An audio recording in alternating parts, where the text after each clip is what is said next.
All right, I just wanted to talk about today about one person, one vote, and that's something I hear in objection to alternative voting methods sometimes, and I just wanted to address that.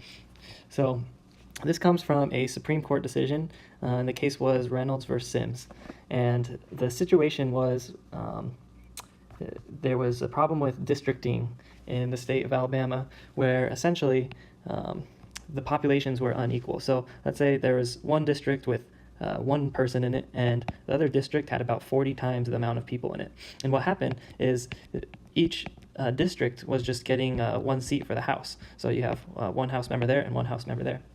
So basically, this person right here, this one person had about 40 times the amount of power that another individual in the state of Alabama had with their vote. So that's where the term one person, one vote really comes from. Apart from this, a lot of people say that approval voting gives one person more power because they can vote for more than one person. So let's take a look at that. So let's say you have that ballot. Normally, with plurality voting, you can just vote for one. But with approval voting, you can vote for 2 or even 3, or you could vote for all candidates if you want.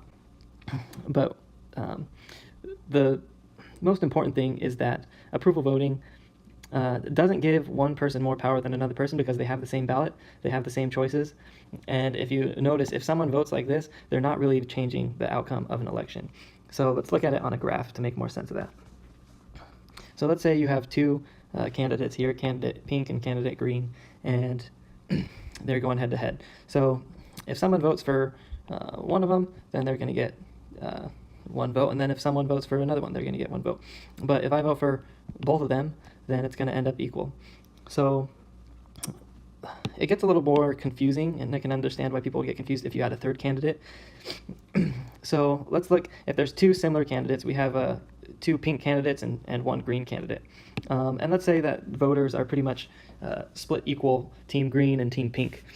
What happens if you add the second candidate? Are pink voters going to have more power now that they're voting for two people? So let's say there are, I'll go ahead and erase this real quick. Let's say there are 20 people on team pink and 20 people on team green. So if 20 people on team pink, they vote for both of their candidates, then these candidates are going to get 20.